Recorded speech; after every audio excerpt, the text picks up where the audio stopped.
All right, cool. Two. All right. There we go. We're live. We are live right now here in California, Yeah, in hi. Los Angeles area. In San Francisco. Carla Ortiz. Am I saying this correctly? Yeah, sure. Okay, good. Good. You know what Mache. happens? There you go. You know what Yeah. happens when you talk with too many people, or you interact with too many people. First, it's hard to remember names, and second, you're just butchering names, It, left and right. Especially now, like everyone is from around the world. So. it's really like, man, it sucks because like I have like so I do a lot of workshops throughout the year, Mm. and I see a lot of very like the same faces over and over and over, and it sucks because like I've always been really shitty at remembering names. So I'm like, oh, I know your face is so familiar, and I've met you like 5 times, and I don't remember your name at all. And that's really embarrassing because that also has happened to me with like coworkers that I haven't seen in a long time, where it's like I should remember your name, but and then you do one of those things where you're like, oh hi, dude, you. Oh yeah, you. I met you somewhere. Oh, can but you that remind me? I know, I'm I I'm know. sorry. I'm really bad with names. It's really embarrassing, but you know what? Like whatever, man. Like people, at least I'm like I remember where you were at. I remember how we hung out. I just don't remember your name. Ugh. And yeah, you meet so many people and all kinds. It's crazy. Yeah, you know what? I think it's this thing that I can't remember. Gosh, me and bringing up references. There we go. I've read it somewhere. I think it's a well established science actually, where human brain has a capacity for, like, if you form a society, you only have a capacity to remember around 100, maybe 150 people, and anything beyond that is like the more people you add, it's just like it becomes numbers. So like whenever something tragic happens, it's more compelling to hear a story about a kitten that hmm drowned. Like, oh my Yeah. god, the little kitten. Because it's a singular than, hey, someone mass murdered freaking 1,000 kittens. Like, all Mhm. right, that's horrible. But you're not like personally attached to it. You know what I mean? I think that's the case, and I think it's the same thing with names and remembering people. Yeah, like when you go to conventions and talk to people, it's like, oh fuck, I remember this face from somewhere. Oh man, but I like that because that almost makes me feel as if like science has got our backs, you know? Yeah, there we go. Like science, the next time I'm like I say, it's like, listen, I'm human. I adore you, but I reached my 150 people limit, and like you know, maybe I'll switch them out, but I do not remember your name. Science. I, I'm I sorry. I think that would be a great sort of like an excuse. Like you meet people like, you know what? I just reached my 150 number, and I just literally don't remember who you are. No, no, no, no, no. But it's one of those things where it's like, like I want to say that it's because I've met so many people, but it's not at all. Like Yeah, I'm yeah. just shitty with names. I've always been that way, and it's like Facebook actually has helped me a lot because sometimes I'm just like, oh, I know their name, but and then just look them up real quick, and it's like, yeah, and then you go up and shake their head with confidence and just be like, yeah, that's right, I remember you, Daniel or Peter. How about hearing a name that you hear the name, it's like, ah, oh, gosh, like I think I know who that is, but I don't. Like, Oh and then you man. look up that person's work and like, oh yeah, fuck yeah, I'm a big I fan.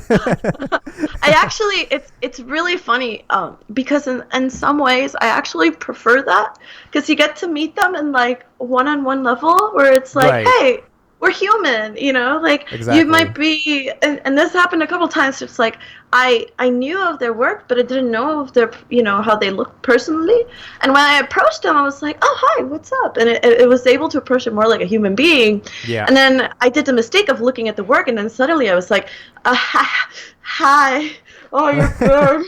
I like your work, and then it's not as fun the conversation. I Yeah, there's something in it, isn't it? Um, guess. But yeah, oh shit. I think it's the Uh, world of, if we're just bombarded with information. I remember when I joined this industry, it was 2004. It was mhm, such a small industry back then, even back then. And mhm, I was talking to some of the film folks, like Paul Osimo, who used to, I think he started working in '89. I was like mhm. five when I was in '89. I Yeah. was five. I was literally thinking about, throwing balls at other children, um, and he was working for James Cameron. So, Yeah. and he was telling me like it was such a different industry because like if you knew at least something, because like nobody knew. There weren't that many people that knew this, how to be in this industry. There was something called an illustrator. There was nothing like concept art or anything like that. And I think it was much easier to remember people, and like, oh yes, you are, X, Y, and Z, and you worked, and you would remember who they were, what they worked on, because there was only five people around. Oh man. Yeah, But I don't know, but in some ways I have also like in my experience in the industry, I think like it remains that way. Like now I think it's like the opposite where it's like there's so much work coming out that you just can't keep up with all of it. yeah, So it's one of those things where it's like, okay, mostly everybody in the film industry that I've met, they're like, well, I don't spend a lot of time online looking at other people because I'm working on my own thing. If I meet those people along the way, that's awesome, welcome, hi, if your work is really good, yes, let's work together. yeah. But it's not like this focus of, oh my God, who posted the latest thing? Bah. I think that's a very like bubble mentality that happens when you're online for too long. And I don't know if it like, I don't know That is true. if it reflects like the industry. I guess you don't have time to think about those things too much. I think it's more of like, hey, let's maybe occasionally share a post of the work that we did, and it's exciting, but it's never like I don't know who posted the latest stuff. Also, when I paint personally too, I don't Hmm. like to look at other people's work too much, even if it's really inspiring to me, because then it actually like gets itself into my work without me realizing it. And Influences it you, isn't it? yeah, so like I have certain periods where I look at a lot of artwork, but if I'm working or painting, I usually stay away from that because it's usually like, oh, it's over there in the corner haunting me like a little ghost, being like, hey, Yeah, maybe if you sprinkled a little of this artist in your own work, maybe it'll be better.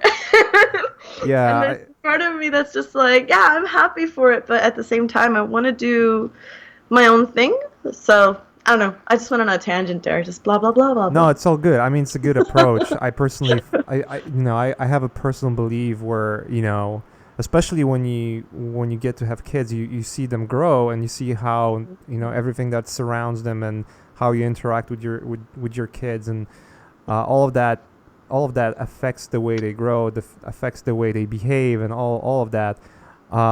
So I personally believe that, anything we do, anything we see in life, Mhm. influences our decisions, influences the way we, especially as an artist. If you're surrounded with the right references or inspiring world, then you're gonna be inspired to do awesome stuff. And Mhm. obviously anything you see is gonna inspire you directly to do something. And even subconsciously, you might see something, you might have seen something a couple of years ago that, will like spark that little, connection in your brain, and Yeah, that'll be that brushstroke that made a difference. And I yeah. agree with you. Like when looking at, other artists' work can be a trap, because then you're definitely gonna get influenced, and it's gonna reflect on your work, and it's It's gonna like reflect on the originality. yeah, it's this weird thing of balance, right? Because Yeah. it's like it. Like for example with art, there's no one true path to do anything. There's like a million and one ways you can do something. And influences and what influence you is kind of the same way, where it's just like, I'm definitely influenced by like Alfonso Mucca or Sargent, like Yeah. those are my big influences. But I can't, like, I can learn from bits of their technique, right? Like back when I was a student, I was constantly doing master studies of both of them just to figure out how they approach something. But there came a point where it's just like I couldn't rely on looking at just them because like I feel like as artists, one of the most valuable things we have to offer is our own personal perspective of Mm-hmm. things. Like I will love forever like artists like Ian McKeag or Craig Mullins, but I don't want to be them because they're already them. I want to be my Yeah. own artist. Like I want to find certain brushstrokes that ring true to me, things that feel right to me. And again, like I think like I wouldn't have like understood this as a younger, student because I would have been like, but how am I gonna and I would have been right back then. Yeah. But as you start to learning a little bit more about technique and start to becoming a little bit more comfortable with what you do, then it's a matter of like, well, what do I want to do? And sometimes like some people set out to do that like specifically. Like a lot of people are like, oh, what's my style? Other people just stumble into it. Like, I feel like that's what happened to me. I'm like, I like to paint things to feel real and birds and people and yeah, that's what I like. Yeah, let's maybe share some of that. Let's maybe show some of your work in the Oh meantime shit, as we yeah. talk. But I think it's a good segue to maybe, or segue to sort of roll it back to the very beginning. Yeah. um, so obviously anyone who's here knows who you are, but if you could maybe introduce yourself a little bit, saying who you are and no, you don't have to say who Yeah. you are, but I'm mostly interested with whenever I talk with awesome Mhm. people. I love to know where their origins are at. How you got Yeah. involved in art. When did you start? All that stuff. I'm Yeah, super pumped to hear that. people like origin stories. Like I'm always super down to hear how Batman became Batman, Like Yeah. I'm not Batman. I have my parents, but like but yeah, no. So I was born in a tiny little island, the island of Puerto Rico. Mm-hmm. Beautiful tropical weather, really nice, bright colors everywhere you go. My mom is a fashion designer. She works in wardrobe departments. My dad's a musician, and so from a very early age, like I was encouraged to, when I was drawing, they'd buy me materials. They were like, "Yeah, go ahead, go for it." I was always painting and drawing ever since I was a kid. I thought instead that I wanted to be an animator because I thought, back when I was a kid, that like if I could animate, I would be like the master artist of them all. I could be like, yes, I can paint this thing and I can make this move and bah ha ha ha, like the power. And so I went to college for animation, and I was sorely mistaken because I realized that like animation meant I had to draw forever, and I found joy in painting rather than animating. So I ended up going on to conceptart.org at the time and finding out people that were doing amazing things. And I was like, ooh, I want to know who these wizards are. I want to know what they do. This is awesome. And so I When went did you to, discover concept art? shit, 2003 or 4 or That's something cool. like that. Oh man, I thought I turned off my notifications, but I totally didn't. Hold on, man. No worries. Like, I don't want people to be like, hey, I don't know what to Let's not do. disclose who your friends are. I know. They'll be like talking shit and they'll like start being like, hey, girl. And then suddenly, like, they'll find out that they're on live. I don't know how to turn this shit off, man. Fuck it. I guess we'll just have to roll with it. All right, let's roll. Yeah, just these are my friends, guys. Don't. don't judge me. But anyway, so yeah, I found out conceptart.org around like maybe, oh gosh, 2004 or so. I'm also, oh, I found it. I found how to turn it off. Awesome. I'm gonna mute everybody. Shut the Actually, you fuck know up. what? Mine and your webcam is covering it, so I wouldn't worry. Oh shit. I Sorry, just guys. figured it out. um, but yeah, no. So I saw a lot of really amazing people there, and I went to the workshop in Montreal. I think that happened in 2003, 2004, around there. And I thought, oh man, this is gonna be cool if I meet like all these great artists. Like, I can steal their secrets and like be really good too. You know, that's what I thought. I was a little cocky piece of shit. Uh, and but I found out that there was no magic tricks to it. That there was no like crazy little like push button make painting great. Kind No? of. And no. And so That's surprising. yeah. And then I got really discouraged. I actually this is a story I tell a lot in my workshops. I quit art for about like a month or two completely. I was like, yeah, I'm not gonna make this. I think like this is it for me. And I was seriously considering either acting, which is dumb because that's also equally difficult, or science. I was really into physics.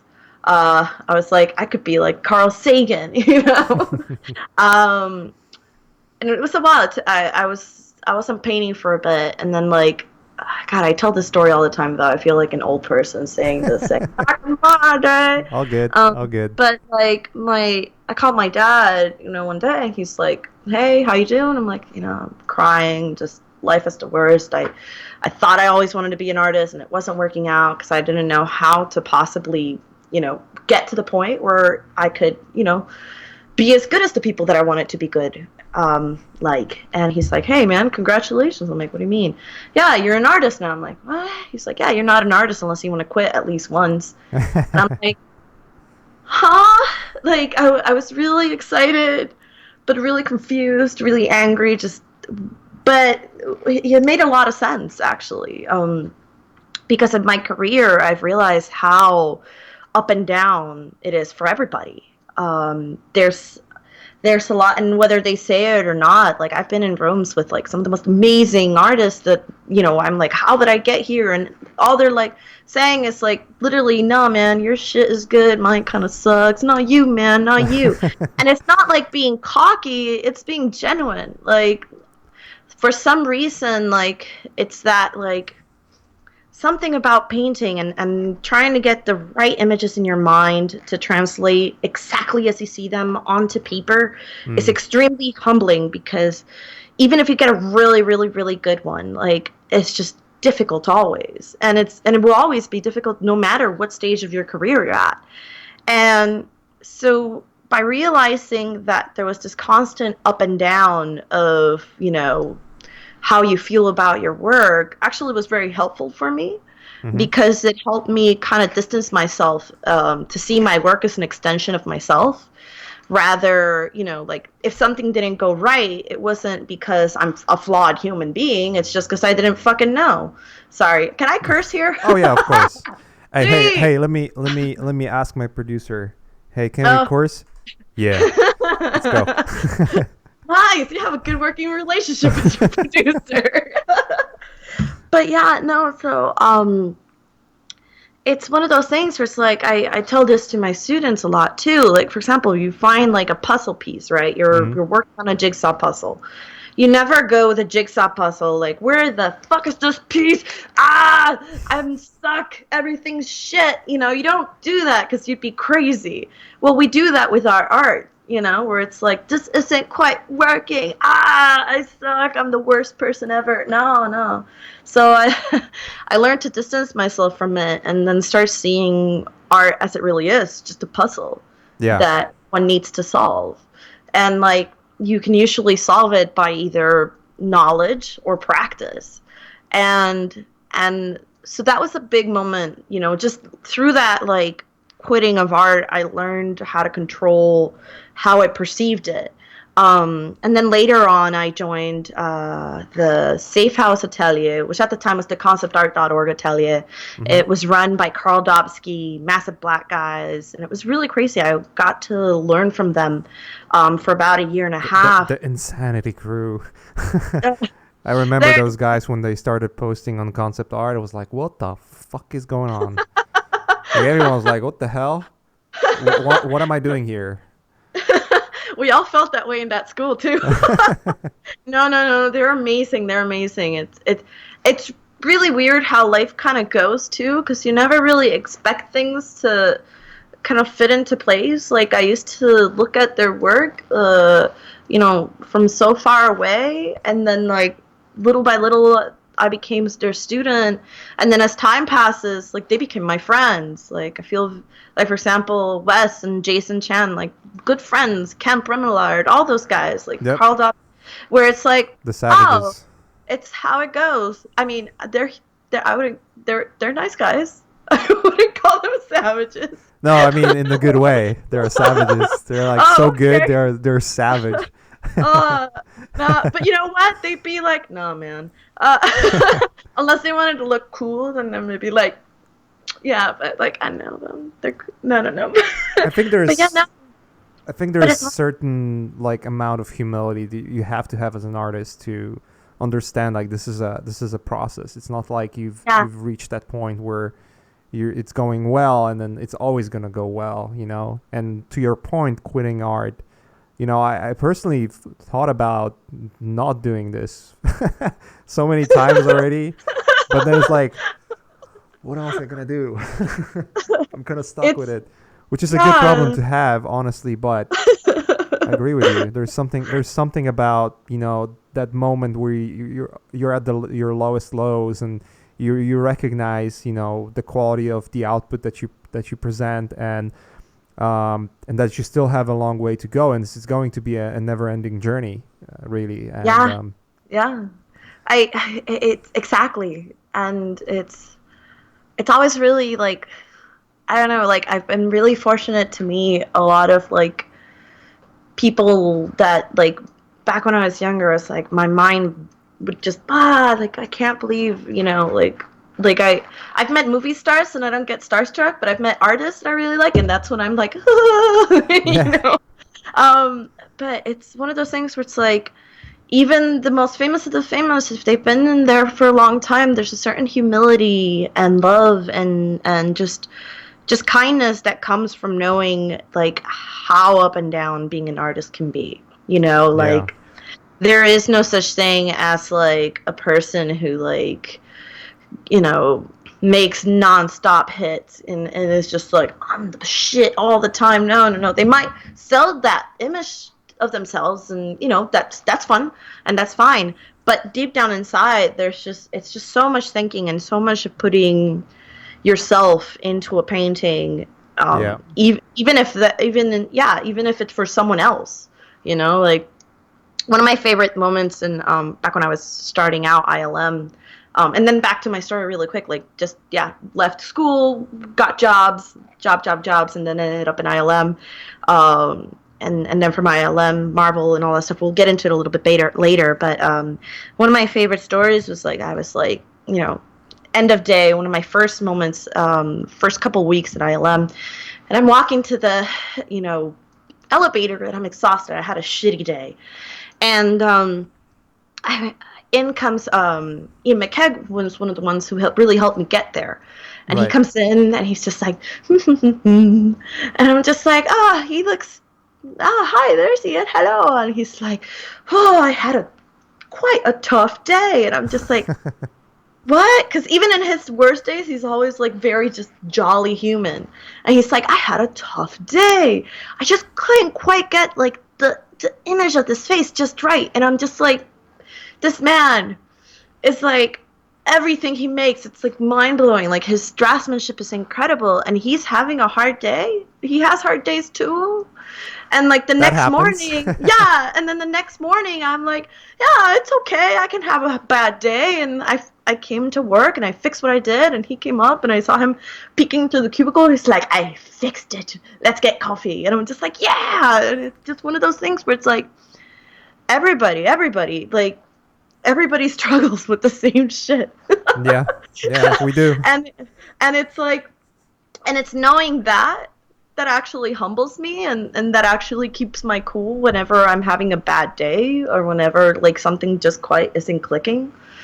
So yeah. Yeah, there's something about the surface of things, where whenever you post your work online or you present your sort of external life in a way, I would Mhm. call it an external life. I think it's a good sort of Yeah. description of it, where you're not really spilling all the beans and not becoming like this 24/7 stream of thoughts. You're just sharing the things that you want to share, so you're very selective. And I Mhm. think the trap of looking at social media for people, or looking at ArtStation or any other places, is that it only shows you the face value of a person. It doesn't really explain the journey that this person went through to get to that point, to even just reach the Yeah. level of creating that one artwork.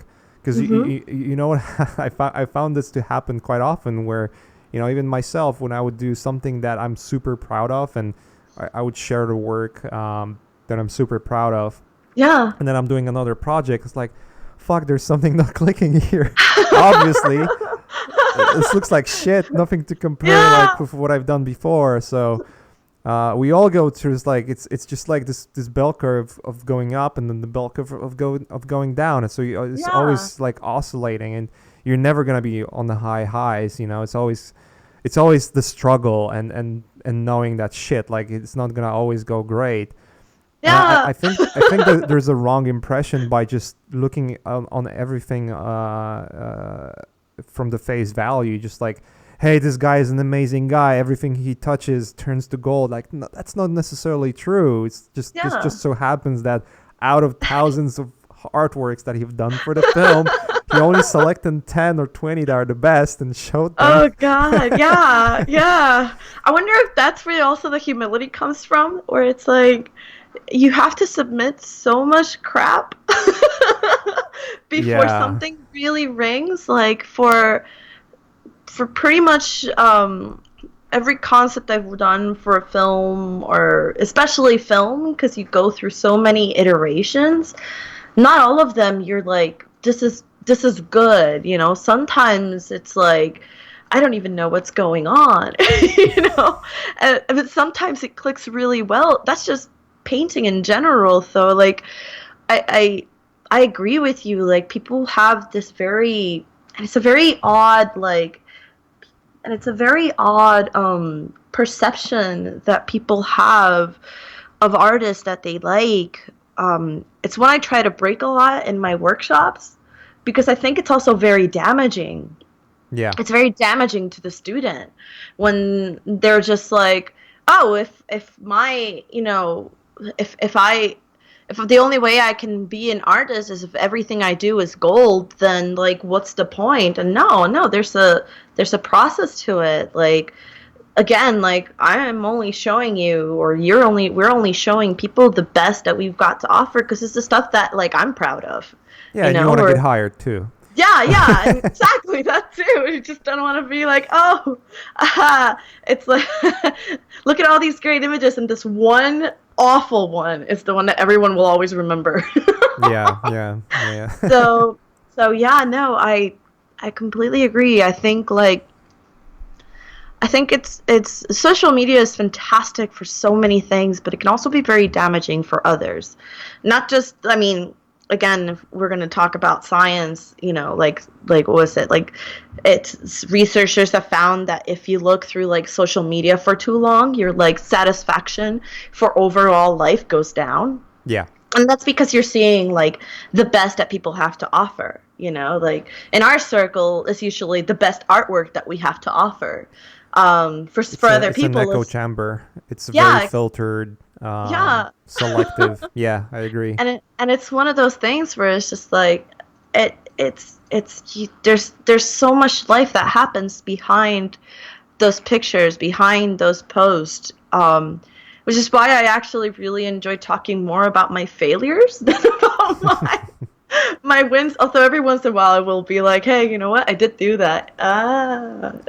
Little ego every once in a while, not much, Yeah. but yeah, let's talk about paintings now. Yeah, I'm just gonna add this one thing, to your point where your overall satisfaction goes down. That is absolutely true. And one of the things that I remember from one of the many podcasts I've listened to, I can't remember who that was now. When I'm looking back at it, I just can't remember anymore. I'm just getting too old for this. But the point was that the way the social media works, the way Facebook is being built, is it's a product. It's supposed to be addictive. You're supposed to come back because the more time you spend on that platform, the more money they're gonna make out of you. Not only just collecting data about you and knowing what you're interested with, and then selling that to companies and making money out of that, but also those companies targeting your interest with very crafted ads. Like, hey, did you ever thought about this or that? And Yeah. there have been reports of Facebook doing like experiments on set group of people where they would just only show negative things on the feed, and those people have higher chances of getting depressed and have really Yeah. low life satisfaction and whatnot. The problem is just it's one of those things where you can select who you follow. Hmm. You can select who you like or you dislike. If you disagree with someone, you usually delete that person or unfollow and whatnot. The problem with that is you're narrowing your field of vision to very narrow, sort of like this echo chamber bubble that Hmm. you're surrounding yourself with, and then you start to realize, oh, like all of those people that are creating great work, they are having awesome lives and whatnot. But you have to remember they're doing the same thing. They are narrowing what they are sharing. They are narrowing, Yeah. maybe not exposing the bad things because like nobody wants to admit to having Yeah. failures ever, Yeah. right? Almost every person I've met personally or had enough to know them, like talk with them enough to know them, that I thought that they're like fucking gods. Oh shit, they're having perfect lives.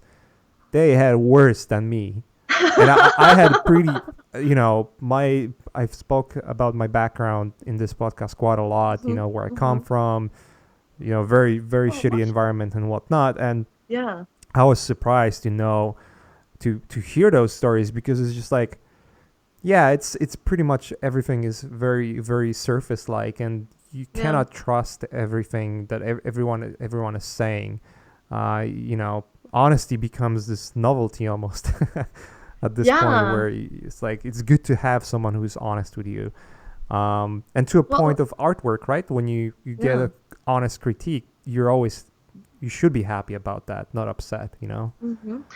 This is really interesting just because like I mean this applies to so much more than just like art, like for example like how people even talk online, right? Yeah, Like it's people immediately usually go on the defensive, like I vote for, or I support Pepsi, or I support Coke, and just rage so I hard. couldn't give and less it, shits and about it who votes for yeah, what.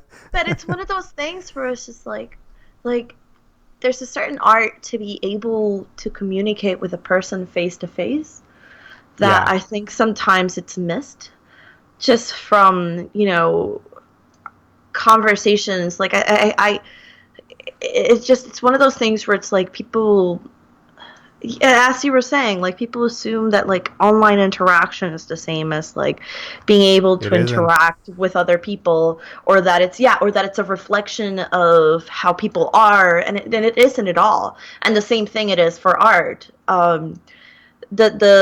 The images that you see, the final iterations of it, they're, as you said earlier, they have behind them hours of hard work, hours of maybe perhaps even like destroying paintings completely before you get to that Yeah, image, moments where you're just like, oh, like my life isn't going well right now. but perhaps like I reflected that in this painting, or perhaps it's been forever since I made something good because my life is difficult. You don't share those struggles online just because it's, you know, again, like you don't also like I don't like being a completely open book in certain things. So some details are personal, some details are private. There's too many creeps out there. Oh, I could tell you stories. but Yeah. uh but it's one of those things where it's just like that's why I've and I've never really liked hero worship. I've never really liked the idea of an idol. Um Especially not in artwork. I find it very damaging. I think it's good to have like people that you admire, Hmm. like people that you meet and their artwork really speaks to you and they push you to be better. If you're really lucky, you'll meet someone that not only push you to be a better artist, but also a better human. Yeah. Um, but to like be like have like idol worship to the point where it's just like everything that they do is great. Their life seems amazing. Mine sucks. I bet it's like grass is greener. It's just multiplied by social media nowadays, I guess. Yep. Oh man, it's super funny that you told me that the notifications can't be seen because apparently, like everyone and their mom decided now the time they want to contact me, and I can't turn it off. That's That's good. I actually amazing. sent you a link to go to meetings again because you dropped out.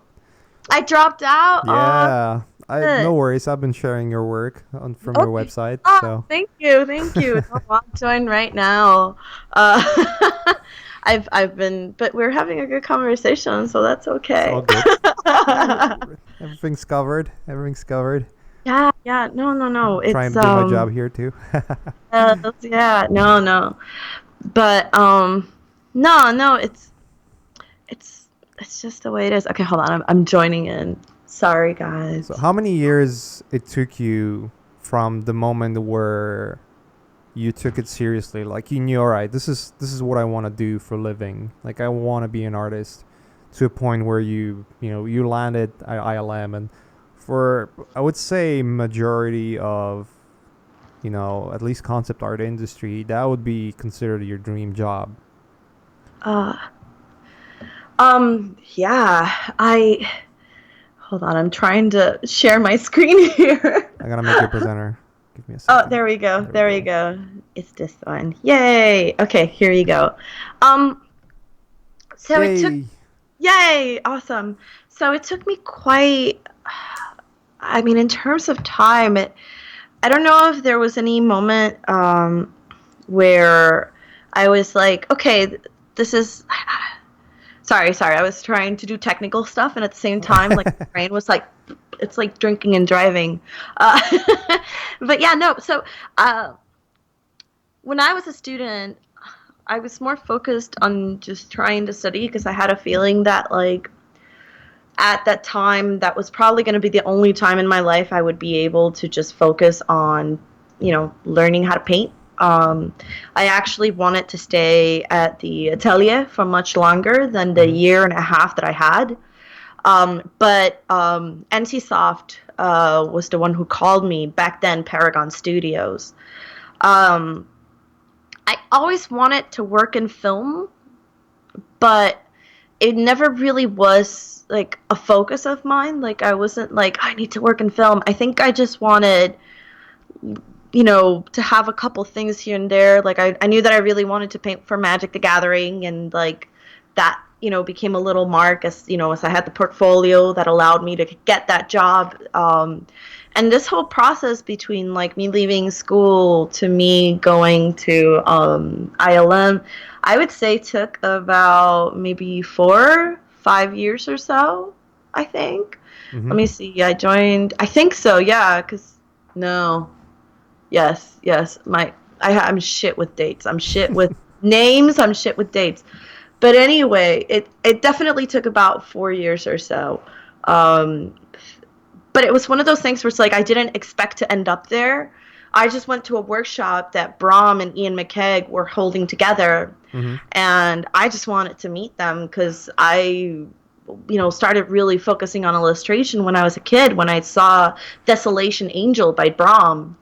And when the Star Wars art books came out, like, and I saw, like, Ian's Darth Maul and Queen Amidala, I, started drawing things like that. I was like, oh my God, this is so cool. So I really wanted to meet them. And I showed Ian my work, and at that time I had already released a couple Magic cards, and he got excited and was like, hey, so where do you want to work? And that actually kind of caught me off guard because I didn't really think of, a direction. I was just, for me, and it still stands true. Like, I don't have a clear aim of where I want to go. I just want to paint cool shit.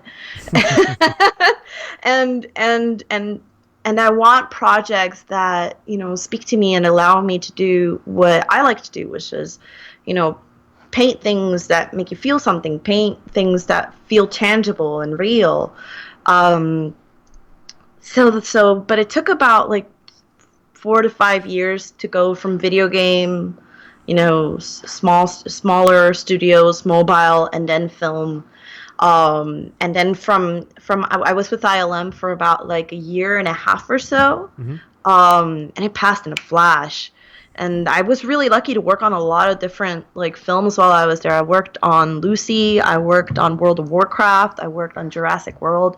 I even got to work on Rogue One super early on. Nice. So that was really cool. Congrats. Yeah, thank you. Some of the saddest part is that there's a lot of stuff that is hidden away in a vault, and the world will never be able to see. The beauty of working for companies. Yeah, so I'm just like, I always feel like I'm going crazy. Like, I swear to you, I worked on Rogue One. I was there in the very early meetings. John Knoll, the guy who wrote it, there, and we were like listening to spoilers of the movie like 3 or 4 years before it came out. I swear. But people are like, sure. Yeah. But yeah, that experience was just really, really, really cool. And then after I was done with, my contract ended because things slowed down. Then Ian, who helped me get into ILM, then he was like, hey, Karla, there's an opening on Marvel. And he hooked me up with them, and I got to talk to Ryan Minderding, who's amazing. And that's how I joined Marvel. And Does he ever sleep? Yes. I That's hope surprising. so. I hope so. Ryan, you should sleep. Oh God, no. He's like one of the most hardworking. I love him. He's awesome. Awesome. Well, all those guys are. Like, I got a chance to work with Andy in upcoming Thor 3, which is going to be awesome. I got a chance to work on a bunch of projects, and it's not like, I don't know, like, I never approached my life Kill Bill style, where I had, like, movie projects I wanted and X'd, every time. It was just, like, I'm painting stuff, and strangely enough, how one of the main things that got me there wasn't so much my own concept art that I was doing, but mostly my fine art, too. Yeah. The stuff I did for me, that I was able to kind of get to the point where I really want it to go. It's so good. That's why. Yeah. No, it's just that's where I get to be me. That's where I get to really explore. But yeah, I want to actually share with you guys a little bit of the work I did for Lucy, because I've never been able, like, I got an okay to show this a while ago, and it's one of the few ones that I got a chance to show.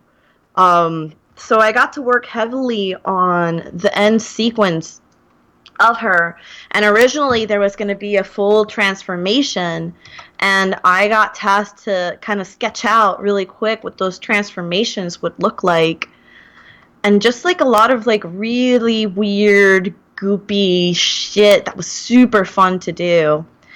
Explorations. Yeah, and it's just really, really fun because it was like one of those things where it's like, I don't know how they let me get away with like just me getting to this level of finish.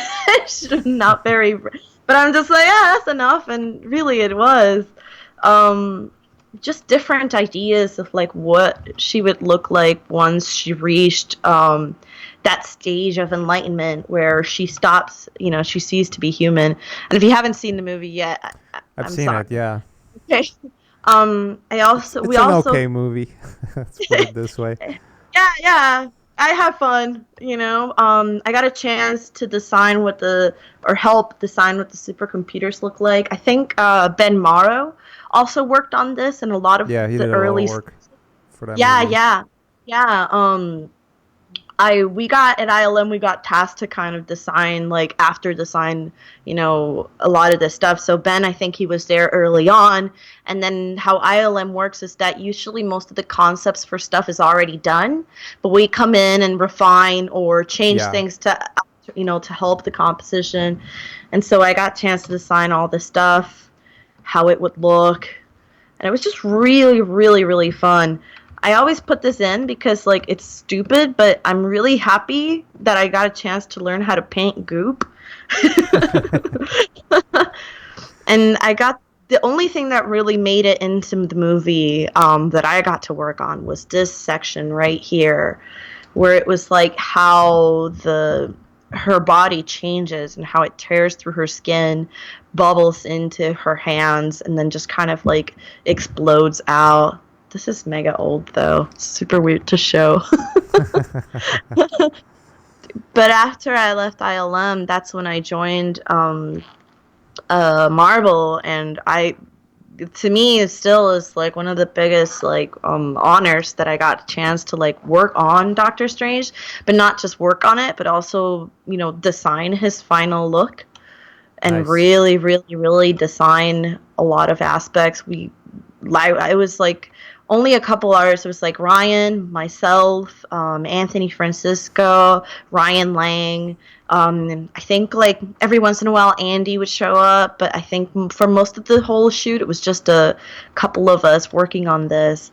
And I got a chance to not just work on Doctor Strange, but also think about sea lots and like what did they look like. They have something called their astral forms, which is them, going onto the dark dimension and bringing out some of those powers. And what would that look like?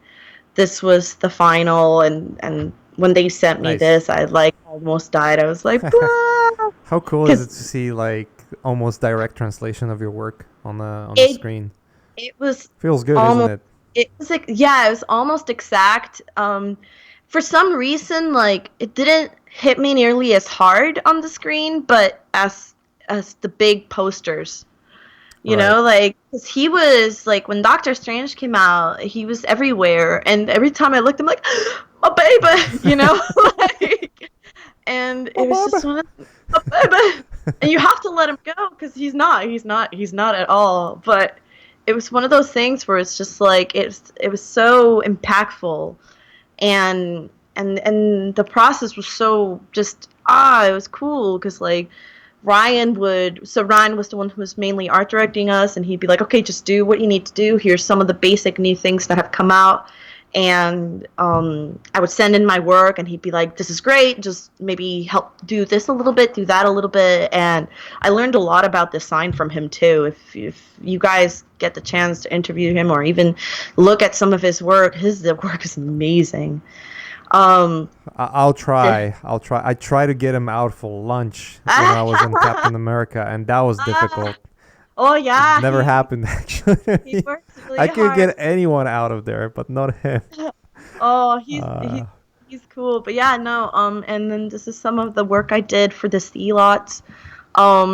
And this all these are super fun because like they didn't like I don't know, working for them gave me an appreciation of just like, they just taking the time to do things right. Like we yeah, don't get that much time, but we get enough time to like really, really pursue what a concept looks like, what something feels like.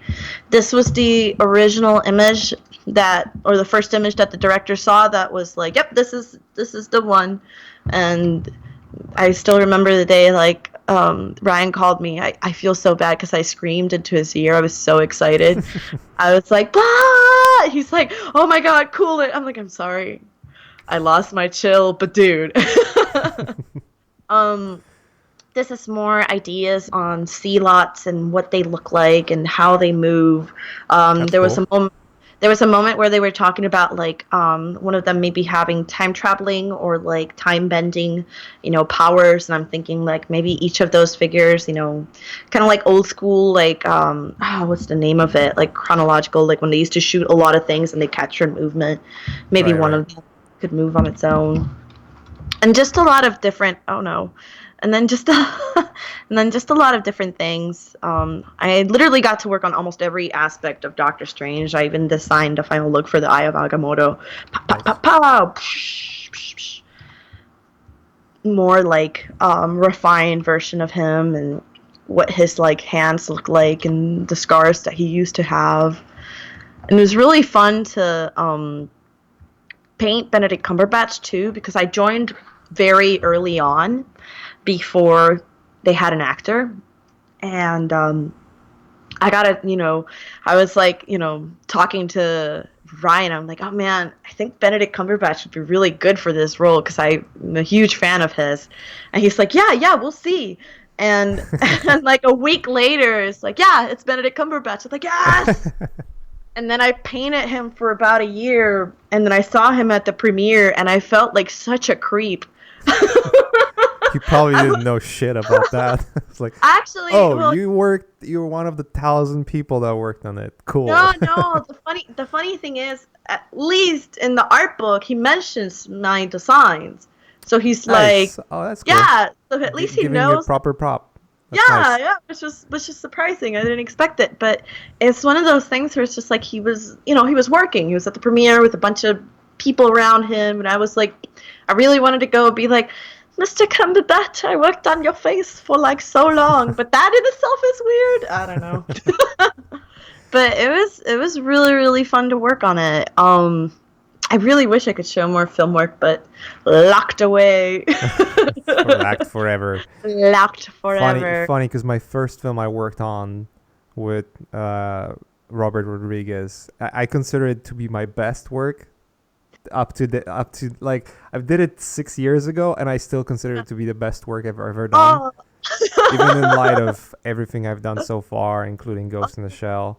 congrats by And the it's way. just It's like, awesome. The work cool. I was like, damn, those are some sick ass robot geishas. and then it's like I don't know when that movie's gonna be made, if it's gonna be made at Yeah. all. So Oh man, there's so many projects that are just like, ugh! yeah. like me, all my Rogue One work, like I'm trying to show it, but I don't think I can because a lot of the stuff that they make, they're making sequels and continuations within that world and that universe, and sometimes they need that concept. They'll see it, they'll like, oh, let's use this again. So You are in Union now, right? In the local 800, or nope? I'm in San Francisco. No, I'm just curious. I'm just asking No, if no, when you worked not on. no, not yet. I mean, when I worked on all of that, it was up here in San Francisco. Me working with Marvel also as well in San Francisco. Yeah, no, I've yet to be a part of the union. I'm sure at some point I probably might need to. But so far the need hasn't arrived, I guess. I think it becoming less and less important these days. I was just asking for only one reason, is when you're in a union, whenever the film is out, you can basically post the work. Yeah, So yeah. that's one of the benefits of, like, you Well, don't have to care about what they say. It's like, yeah, talk to the yeah. union guys.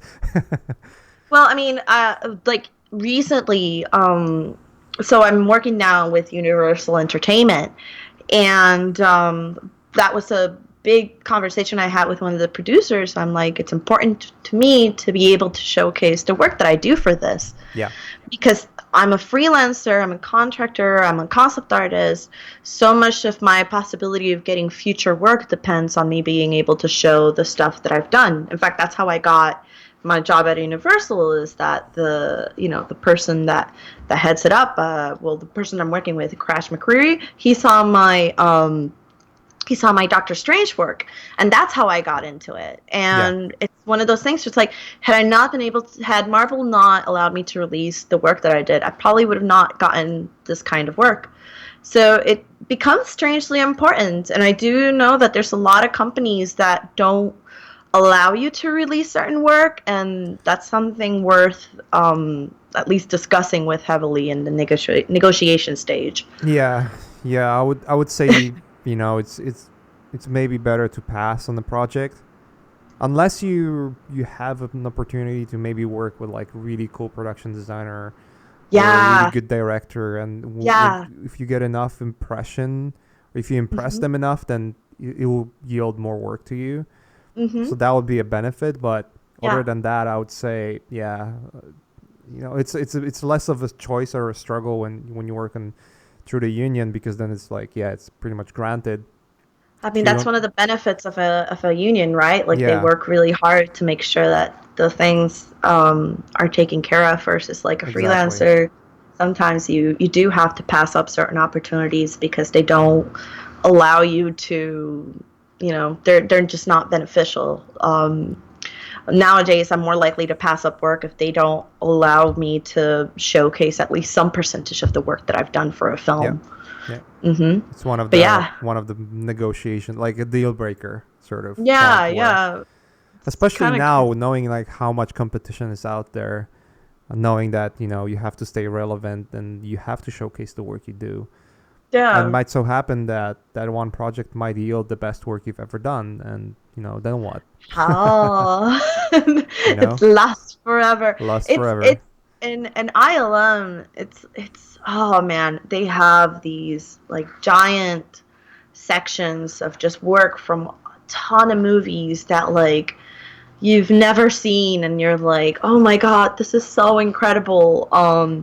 For example, Hook. Ian designed a lot of the storyboards, Mm-hmm. and you have like some of the most amazingly beautiful drawings of like Robin Williams, of Hook, of all of those things. He can't show it to the world, and I it's don't just get like it. this. It's a It's free. so It's free sad. press. It's free PR. Like what Uh, is? I don't get it. it's very tricky. I think some of it has to do with marketing as well. Like marketing, people want to be really, um, how do you say it?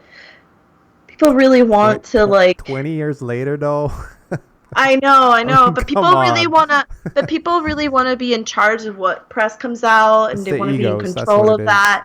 Sometimes it's other people's livelihoods, and there's a million and one reasons. It's still crummy, but man, I'll mm, tell you. I'll tell you that if you have a great artist that has a great following, you're gonna do more good for the film if you allow that person to show the work, well, because all yeah. his fans are gonna go and see it.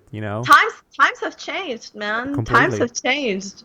Like where it's like, and that's another one, right? That's really interesting because like it's also important because there's a lot of um, things in Hollywood that just happen, where it's like you become like so many people work on a project that sometimes it's hard to tell who did what. So by able to showing your work, you're just like, okay, this is my imprint. This is what I helped, Yeah. push for this film. And had we not have like social media or this kind of following, earlier we were talking about the bad stuff. Now we can talk about the good stuff of social media, is the visibility that it allows you to have. Instantly Um, share it. Yeah. yeah, that we probably have never had before. And I also think that we've probably always in our history have had excellent artwork and excellent craftsmen and excellent, artists all over, but never were they so visible. Like visibility so often dependent on where Yeah. you were born and who you knew. And now it's like I can see someone's incredible work from like the other side of the world Yeah. just for a click, and that is amazing. So Yeah, times are changing. It's good and bad. It's great to have Twitter because everyone can express themselves, and or have Facebook. Everyone can go there and express themselves. It's also bad to have it because everyone can go and express themselves, including including absolute idiots. But that's free. That's that I truly believe in free society and free speech. The idea that you can say anything, mhm. anything you like, and if it turns out to be a stupid thing, then nobody will listen. So Yeah. That's what I I think. mean, but that's yeah, that's one of the things about being a free society and free speech. Free speech comes with a lot of fantastic things, but it also comes with stupidity too. Yeah, there's always a balance. It's and a even and and flow, you know. yeah, yeah. Um, But yeah, no, no, but I don't know. But film so far has been really fun for me. I think also video games are changing quite a lot. Back when I started in video games, there were a lot of limitations due to engine. yeah, And but it's changing film a is lot. like yeah, but film is like I don't care, all my ideas how I'm and then they can do that. But it's also even still like I'm working for Universal, but I'm still working on my fine artwork because I need the balance in my life. Yeah, Like you I've kind of want to do the stuff that you like to do. yeah, I found out, which is why this is one of my recent oil paintings. Um, and it's one of those things where it's just like I needed to do stuff like this because in order for me to remain sane, because film has so many iterations, and sometimes what you design and what you create can be out of your hands depending on what the need is. And And that depending who you work with too. and depending who you work with as well. And that can be extremely fun to try and figure out how to best provide a visual solution for all the problems that are, arising. Yeah. But personally, sometimes that can be devastating if people don't, like say you work really hard on a concept and it's like pushed aside. So for me, my personal balance to that has been to work on my own work, fine art, pencils, oils, and just like Which is your have best. I, I I yeah. I can easily say it's your best work. Oh, thank you. Well, what's strangely enough is the one that and that to me is more of a that like that I love that I got to work on Doctor Strange, and that makes me very happy. But it makes me happier to hear that people actually feel more for the work, my traditional work, because Yeah. that's no one else, like that is like just me and long nights and really listening to music, and that's where I go to find myself amidst, because being a concept artist, you give so much of yourself to others Yeah. that sometimes you have to remember what it is or why do you do the things you do. And for some people it's stories, their own IPs, their own sculpts. For me it's fine art. It's just, traditional media, going back to, the moments where it's like you have only one brushstroke, and one brushstroke is what you get in order to get this right, and if you don't, Yeah. you have to scrape it or like erase it, and that sucks. Yeah, I mean, So I can tell it's your best because it's just your true unfiltered representation of yourself, and it's the amount of work you put into it and the amount of love and dedication and passion that goes into your personal work. It thank you. clearly shows, where it's you. It's not someone else's idea drawn by you. It's one to one your own expression. Thank you, thank I you. think people can agree with that generally. I don't know, man. I would say so. I would say so. Thank you. Um, No, but it's one of those things where it's just like it also it's very interesting to like have that original experience of people gathering in a place, a gallery show, to see your work. yeah. Like they're not there to see someone else's content. They're there to see what you've created. Hmm. And some of the most powerful moments for me were just kind of sitting by this painting right here, Rigidum. And when it was the gallery opening, I heard a couple just like trying to figure out what the hell was going on. Where it was like, did he like kill someone? Did he like punch someone? Like what was going on? What was happening? And I never told them what it meant to me, because it didn't matter what it meant to me, but their impression of it, their thoughts on it, like that to me was amazing, because it's just like art has a way to make you feel something, and it's something you seldom get as painting, for as a concept artist, or even sometimes illustration, because you're not there when the people that observe your work get to experience it. So that is a very different, like, just experience to have as an artist, to just be like, oh, like, that's what that person feels like. Do they feel disturbed? Do they feel happy? Do they find the image attractive? Do they find it repulsive? Like, Mm. it's very interesting.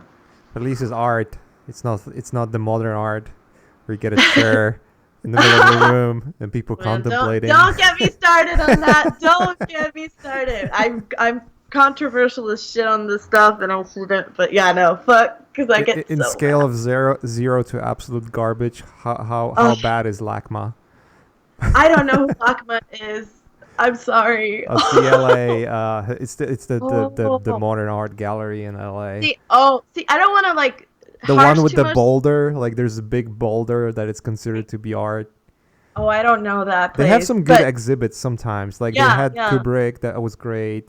They yeah. have sometimes they Oh, have like interesting things, but then they have like a board with like nails in it, and yeah. what the See, my problem with it is that, like, there's a lot of amazing work. There are a lot of amazing things that come out from modern art. So I don't want to like harsh on it too much, but there is a lot of room for mediocrity, where it's like the artist statement, the thing that you write, is more important than what you're producing. Where it's like, Yeah, here's a giant blue canvas, and people around it are feeling like, "Oh, I could paint that," and they can, but someone's told you, no, you can't, because you're not intellectual enough. And that to me really pisses me off, because it's just like, man, no, no, no, like there are amazing things that can be made from a place of abstraction, from the place of focusing solely on shape and color, and has been made. yeah, But when like someone Geiger. Yeah, but when someone makes like an unmade bed, and they're like, this is art, that's the equivalent of me going like, and someone being like, what are you doing, Karla? I'm a musician, because I say so. And you're just like, no, no. And unfortunately, for so long, that has been the standard. And that has been what a lot of people define as, what it is to be an artist. Yeah, And that's a whole other conversation. And like, and it's one of those things where it's like, all right, guys, there's enough room for all of us. You do you, but don't tell me that like you painted just a blue canvas, and that yeah. that makes you boo Just because you wrote a giant poem. just because you have a picture of a car on your desktop doesn't mean you're a race driver. Yeah, and yeah, yeah, that's and the way to and compare it basically. yeah, and I guess I have a strong feeling for this, because like when I was a Yeah, kid, let's not um, go there. I think it's a rabbit no, hole. no, no, no, no, no, no. But really quick, when I was Oh, a yeah, go ahead. kid, my parents were friends with one of the like biggest artists in Puerto Rico. He was a Hmm. modern artist, right? And he was very honest with us, very candid. And he was like, my dad was just like, yo, like, do you think this is good work? And the guy's like, no, not at all. But when I go to the art show, I wear all white. I have a cane. I have my white hat. And then I'm the artist. And then I talk about whatever I want, and people get really excited. But they don't know that it's a show. And it's not to say that no, not at all. Like, to say that that's all of modern art, that is ridiculous. But there is mediocrity. And it's like, it's kind of like calling the emperor has no clothes, I guess. Yeah, yeah, Boom. yeah. Sorry. It's a rabbit hole. We could go forever on this. Oh I have man. strong feelings about how. Yeah, let's not I'm go. also I'm also a cranky human. Like, people are like, "You're so nice," and I'm like, if you knew my feelings inside. All right. Do you want to go through some questions? There's some quite a bunch of questions from Yeah. fans. So let's Oh maybe shit, grab I a got few. I don't want to keep you for too long, but let's go it. through a few questions and then we'll wrap it up. Yeah, that sounds great. That was a good conversation, by the way. It was Yeah, that was fun. great. All right. So first one is from watching podcasts. I got an impression working remotely actually takes more time and toll than sitting in house. Any comments? Um, this is my studio. I work from home. I've actually worked from home now for the past, oh gosh, 3 years and a half going on. Good They for you. are, Good for you. yeah, I wouldn't say that there's, there are definitely pros and cons to both. Sometimes I do miss being in teams. Like when I was working with Marvel, I would try and like drop by every once in a while, and I'd sit down and I'd paint and I'd go to lunch with the guys, and like you'd always be able to peek what people were working on, and that Yeah. was really inspiring. But when I'm working from home, I'm able to manage my time in a way that being at a local office may not, let me do. Like, for example, the mornings are mine. I like to take walks around San Francisco and, like, bring my sketchbook, drink some coffee, walk around, come back. If I need to take a nap, I can take a nap. I usually work in 6 to 8 hour burst. So like, but my day can start whenever, as long as I meet my deadline and as long as like I'm sending progress to my boss and they're happy, like they're good. I have a cat, so I get to hang out with her all day too.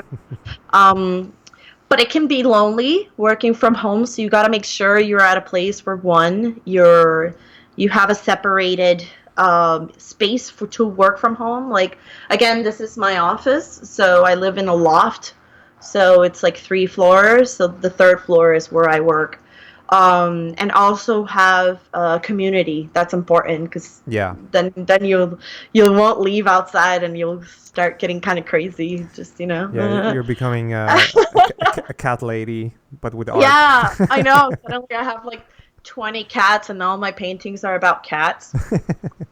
But oh, how do you say it? Like, no, I I've really enjoyed working from home, and at some point I know that I'll feel the need to go back to team and back to being at an actual location, but for right now I'm happy. Cool.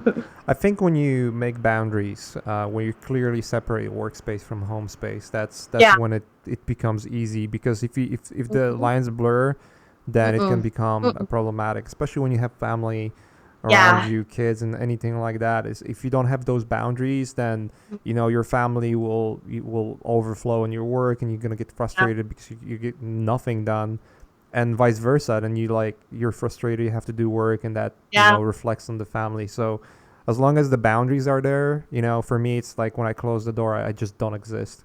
Yeah. That's the boundary for me. Closed That's doors means that I'm working, and nobody, unless it's a true emergency, can mm-hmm. ask or even ask me any questions, because I Yeah. gotta just be frustrated. Yeah. I like how you said you work in bursts, and I think that's if I feel like you're once you start you getting into that deep state of work where you Mm-hmm. just focus for hours on end and you get stuff done, and I think that's the best way to approach it too. Yeah, yeah. For me, that's what works for me. For some people, but I usually start working. Depends on my day. Sometimes I work at around like start work at 10. Other days I start work at like 1 and don't stop until like 8 or 9. But as long as I get it done, it's good. And I usually like I guess it's easier for me to focus in a very like specific, you know, Yeah. moments of time where it's like, okay, this is now my time for painting. And during those like 4, 6, 8 hours, I'm just going for it. Taking lots of breaks though, like, because you don't want to injure yourself. That's a big thing for me. Because I have injured myself in the past, and when you start suddenly being like, I can't paint because my arm hurts too much, that sucks. Yeah, you don't want to get So there for I've met sure.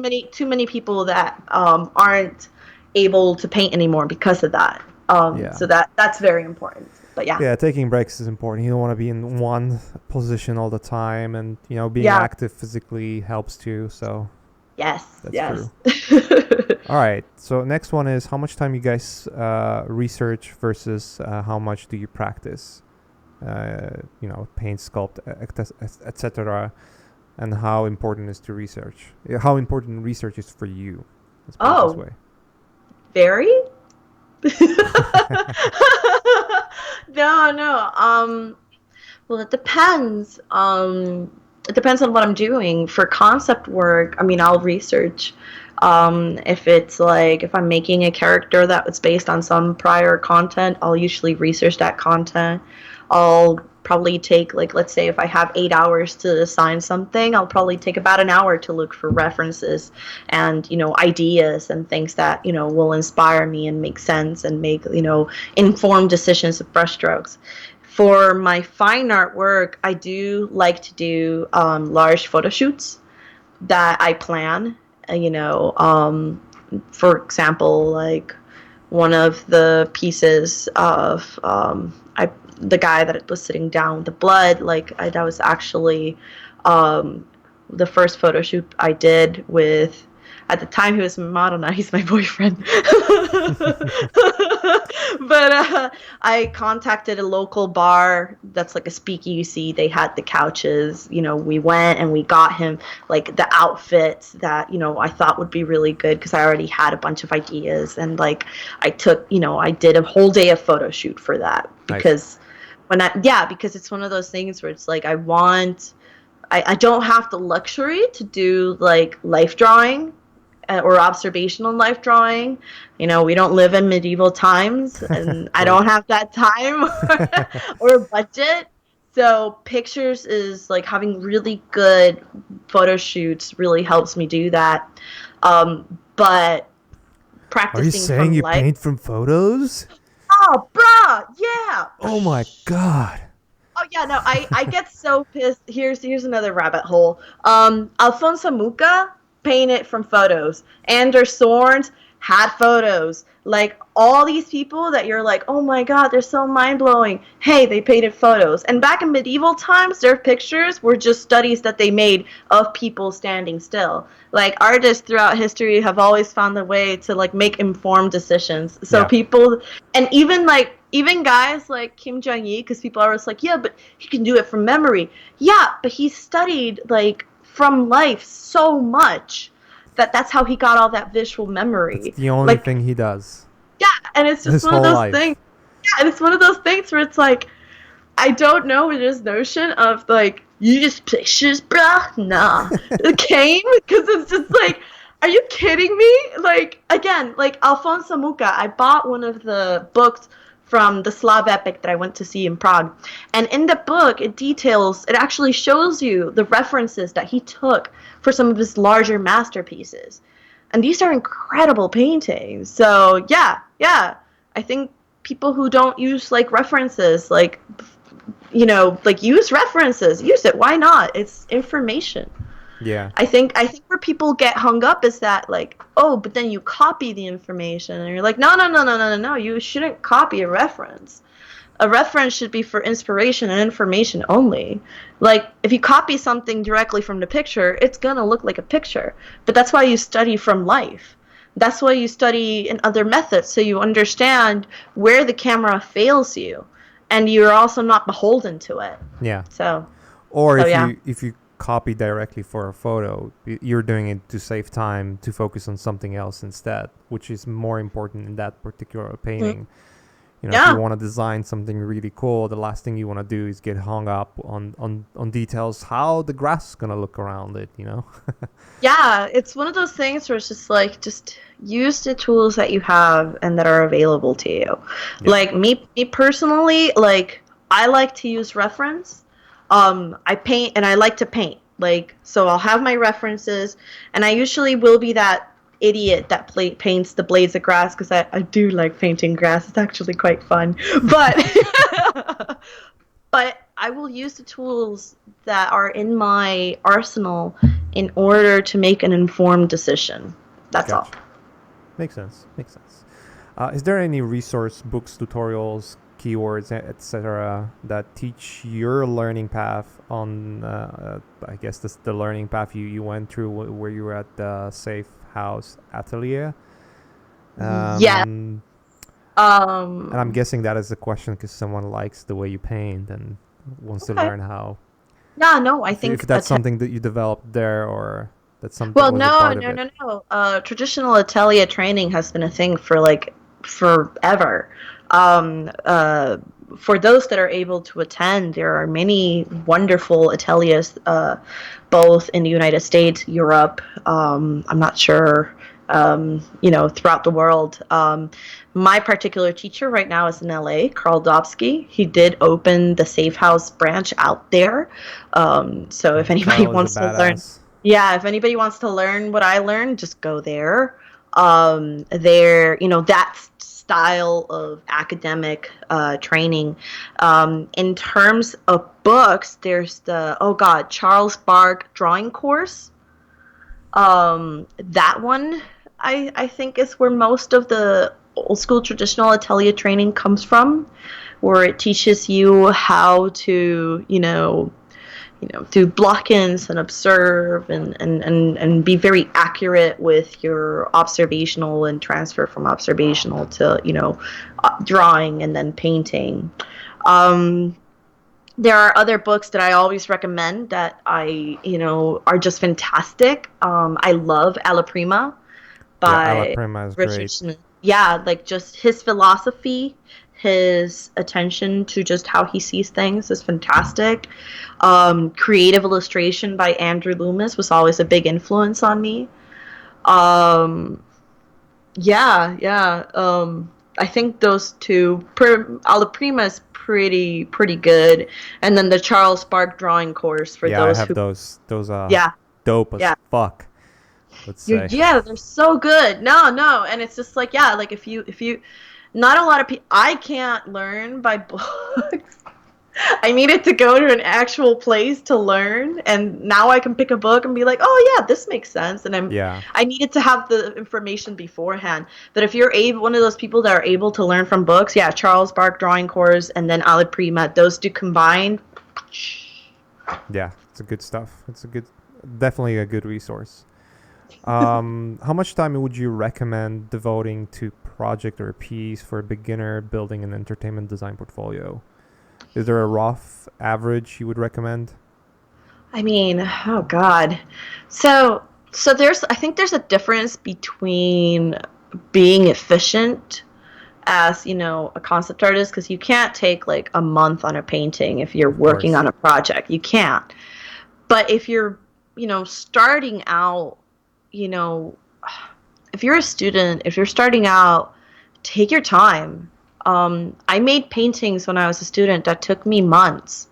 And while I knew that that wasn't beneficial in terms of being a professional, what I learned through making that painting that took months carried over into my work that was quicker. Because like when you take the time to devote, when you devote yourself to make something really excellent, like even if it takes you a long time the first time, you take that knowledge that you find out while making that and take it into your future pieces. We live in very odd times where art is expected to happen immediately. Like Like, everything.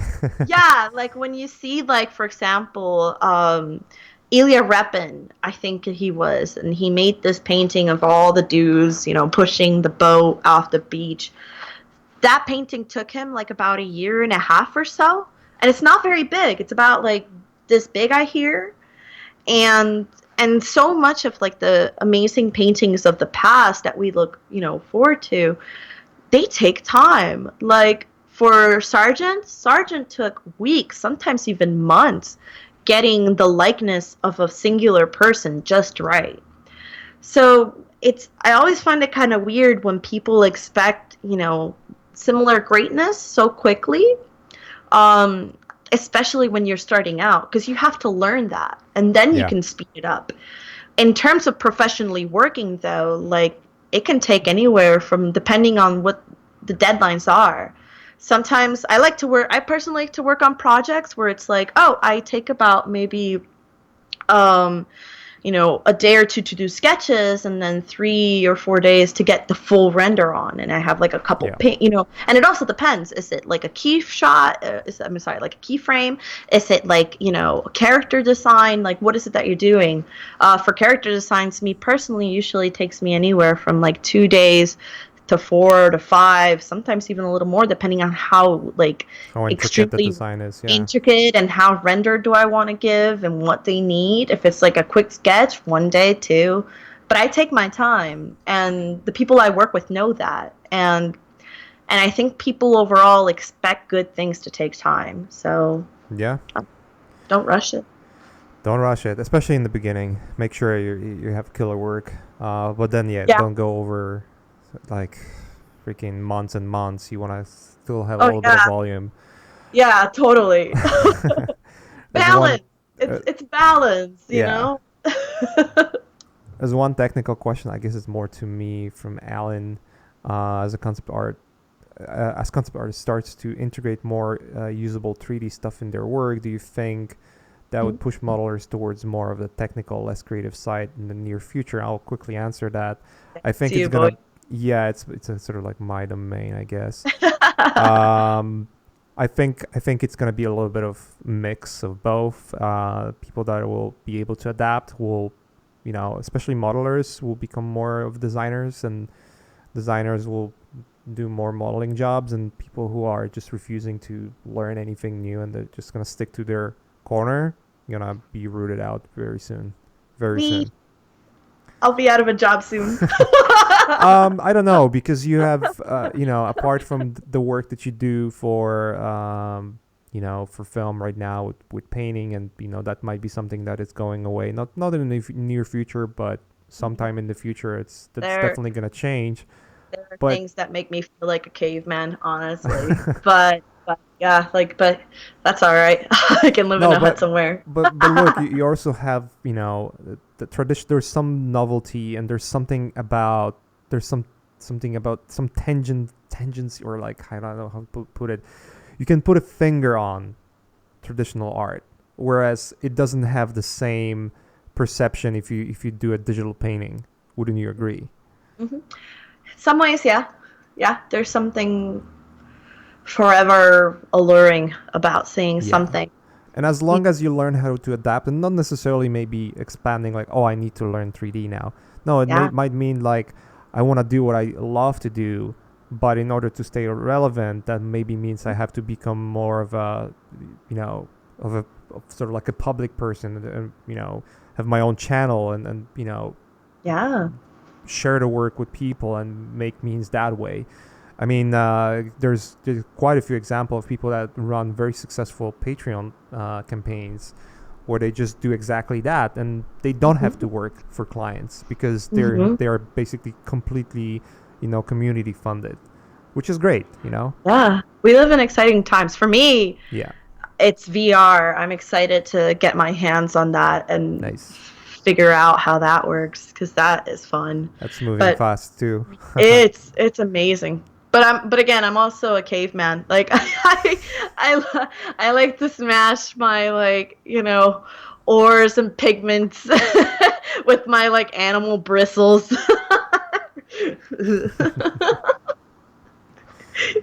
Yeah. All right, another question. To what extent can you increase the responsibilities you have? Will it just come with experience? For example, is it possible to move from concept artist to art director to production designer? Buh. I assume so. I would say Uh, yes. A good example yeah, is Ben Proctor, who is a yeah, production designer on Avatar, and he used yeah. to be a concept artist. Crash McCurry used to be a concept artist, and now he's a production designer for a lot of things. Um, there's so many paths. I think it's just starting. Some people start out in concept art and think, oh, actually, I'm really good at managing this. I'm really good at talking with people, and you discover that as you go through. Some people are like, I just want to paint and continue within that route, and even that has a very specialized. I don't know. I think just doing things for a long time, you'll start to be okay with wearing different hats and doing different Yeah. things. And for me, again, it's like the mixture of concept art and fine art and occasionally illustration, though I don't do that nearly as much. Keeps me excited and gives me enough variety. For some people, it's like going from concept artist to lead artist to, art director, and that's exciting. Yeah. So yeah, I think life changes. I think like people change what they want out of life, and there's nothing wrong with it. So yeah, Yeah, as long as you're happy, don't force it. yeah, Put it this way. yeah, totally. Like, chill All right. out. I'm gonna go maybe with the last question, and then we'll wrap it up. Yeah. All right. So the last one would be: is it bad if most of the general audience, friends and family, don't like the art? You don't like your art because of your style, but artists support it. Yeah. It's an interesting question. Yeah. That is an interesting question, huh? If you so like if like wait, hold on. I'm confused because she's like saying, or they're saying, If it's friends if and family, then fuck them. friends, yeah, wait, yeah, no, I'm confused. Like, so fans of your work don't like your work, or who I are think we it was talking friends and about? family. So maybe let's distinguish this into maybe like two-part Yeah, question. yeah. If fellow artists support, so that's two scenarios. One is when both fellow artists are supporting what you do and think you're doing a great job. In one scenario, it's your fans that hate it. In the other one is just your family and friends that Oh, hate it. okay. I think the simple answer is if Yeah. your fans hate it, then there's something wrong. I don't know. I mean, I have no idea when it comes to stuff like this because it's like there's always like our art doesn't exist in a vacuum. Like a lot of people are like, yeah, you're selfish. We're artists. We're selfish. If you don't like what I do, screw it. But artists, the things that we do are meant in some ways sometimes to be shared and to get like a response from people. I Yeah. think that's also a valuable and important um, way to behave, or not way to, but it's a part of creation. Um, if your fans don't like it, well, first and foremost, let's assume you have fans and they're used to a very specific kind of artwork that you're making, and they suddenly you try something new and they don't like it. Well, does it matter that they don't like it? Is it important to you? Like, does it make you unhappy? Like, it just depends. What is it that you're trying to get from your fans that don't like the work that you're doing? Like, are you trying to, like, for example, if you're trying to make Magic the Gathering cards and you're trying to make something that Magic the Gathering fans like it, but the work that you're doing isn't quite reaching them, then yeah, maybe research what is it that's missing from your work.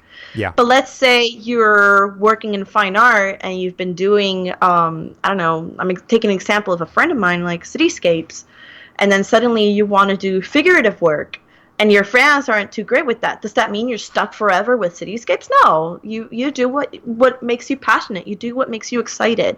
You do what you like painting. Is it important for your family to like what you paint? No, not at all.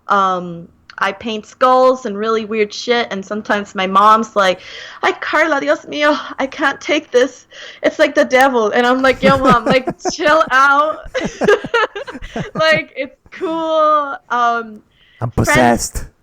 Yeah. Like, I think, like, there's ah, God, it's just hard because it's always about balance, right? You don't want to, dismiss all criticism. You don't want to dismiss all thoughts about your work, but you don't also want to be consumed by them. Yeah. Because then, you can't possibly please everybody. It becomes exhausting. So, yeah, I've had people that are just like, oh my God, the work you do is great. I've had people where it's like, oh, I think you're kind of shitty. And it's just like, all right, cool, power to you, man. Like, I'm happy when you like it. I want to know why you don't. Can I learn from the people that don't like it? If the answer is yes, listen. And if the answer is no, then I don't know, fuck you. Exactly. Yeah, yeah. And don't worry too much about what mom and dad say, I guess. I don't know. Yeah. I guess it's the goal you're after. You know, if you're after Mhm. getting love from the audience, then obviously you will cater to what the audience wants. If it's you getting jobs, then as long as you're getting jobs, you're fine. You know. So Mhm. Yeah, yeah. just relax, man. All right, let's wrap it up here. It was a good one. You were Yeah. very energetic. It was super cool to have you on finally. Thank you so much for Um, having me here. It was a pleasure. yeah, we managed to make it happen, and Yeah. it was awesome. Anytime you want to come back to this show, you're always welcome. So Hells we can yeah. do that. All right, cool. Let's wrap it up, guys. Thanks for Bye. everyone Thank who. you. Thank you for having me and thank you for joining There you and go. yay. Peace.